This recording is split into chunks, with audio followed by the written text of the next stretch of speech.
नीतीश कुमार ने मारी पलटी, नहीं दिया इस्तीफा।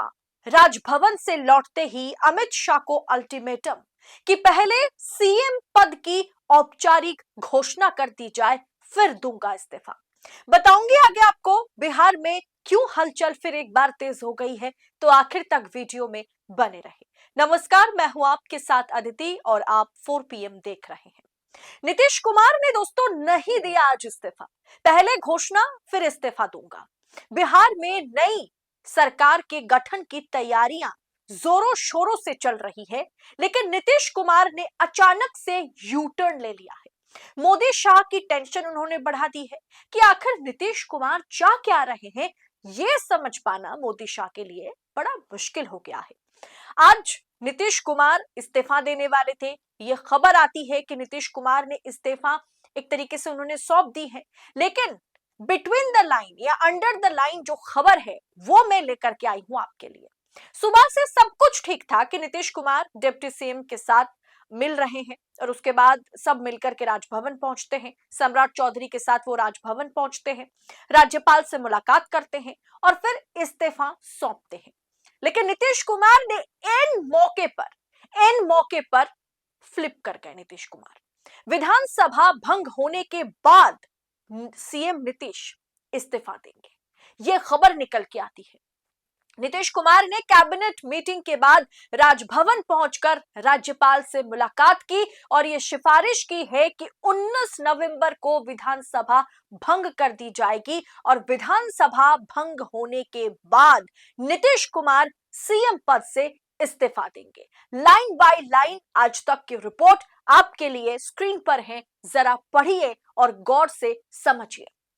दरअसल राजभवन पहुंचकर राज्यपाल से मुलाकात की और यह सिफारिश की कि 19 नवंबर को विधानसभा भंग कर दी जाए। विधानसभा भंग होने के बाद नीतीश कुमार सीएम पद से इस्तीफा देंगे। कैबिनेट की बैठक में एक प्रस्ताव पारित कर दिया नीतीश कुमार ने। नीतीश कुमार को राज्यपाल से मिलकर मौजूदा विधानसभा भंग करने का प्रस्ताव देना था, वो प्रस्ताव उन्होंने सौंपा है, लेकिन इस्तीफा नहीं दिया। यानी ये जो तस्वीर आप देख रहे हैं, ये विधानसभा भंग करने का प्रस्ताव है जो 20 नवंबर को भंग किया जाएगा, लेकिन ये इस्तीफा नहीं है। इस्तीफा नीतीश कुमार ने नहीं दिया है। नीतीश ही नई सरकार के मुख्यमंत्री होंगे, बस औपचारिकता बाकी है। यही बात आज दिलीप जायसवाल करते हुए नजर आए। लेकिन जब दिलीप जायसवाल ने आज तक को इंटरव्यू देते हुए ये बात उन्होंने की है कि बस औपचारिक अनाउंसमेंट बाकी है, तो ये औपचारिक अनाउंसमेंट, ये ऑफिशियल अनाउंसमेंट बाकी क्यों है? नीतीश कुमार अगर मुख्यमंत्री बनेंगे तो अभी तक 72 घंटे हो जाने के बाद भी ऑफिशियल अनाउंसमेंट क्यों नहीं की गई है? और इसी मुद्दे को लेकर के नीतीश खेमा और भारतीय जनता पार्टी आमने सामने है। उन्होंने कहा कि नई सरकार में नीतीश कुमार ही मुख्यमंत्री होंगे, केवल उन्हें नेता चुने जाने की औपचारिकता पूरी की जानी है और एक दो दिन के भीतर जो है वो नीतीश कुमार मुख्यमंत्री पद के शपथ लेंगे।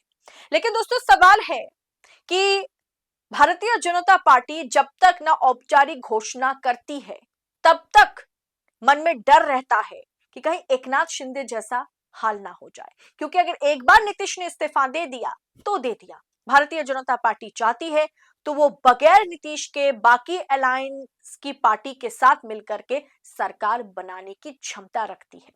अब दोस्तों महज 2 दिन या एक डेढ़ दिन पहले ही, परसों की बात, परसों देर शाम को मुख्य निर्वाचन अधिकारी विनोद सिंह गुजियाल ने राज्यपाल आरिफ मोहम्मद खान से मुलाकात की और हाल ही में हुए विधानसभा चुनाव में चुने गए विधायकों की सूची उन्होंने सौंप दी है।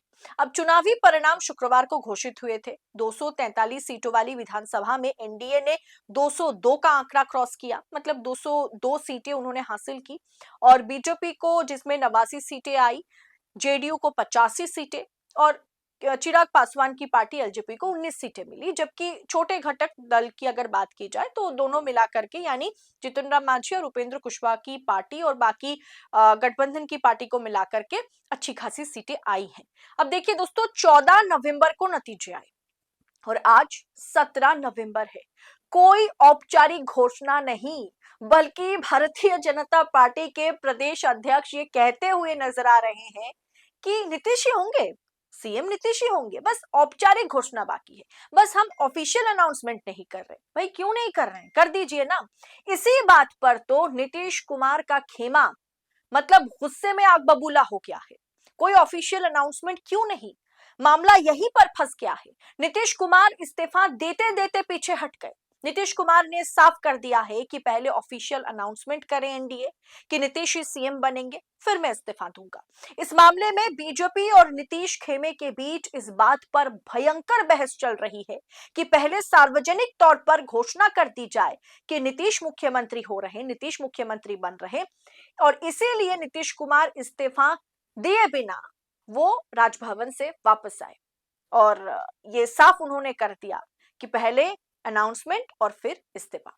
क्योंकि अमूमन ऐसा नहीं होता है कि कोई इस्तीफा देने के लिए राजभवन पहुंचे, राज्यपाल से मुलाकात की और वो बिना इस्तीफा दिए वापस आ गए और कह रहे हैं कि नहीं नहीं, आज इस्तीफा नहीं देंगे, आज 17 तारीख है, हम परसों इस्तीफा देंगे, परसों 19 तारीख है।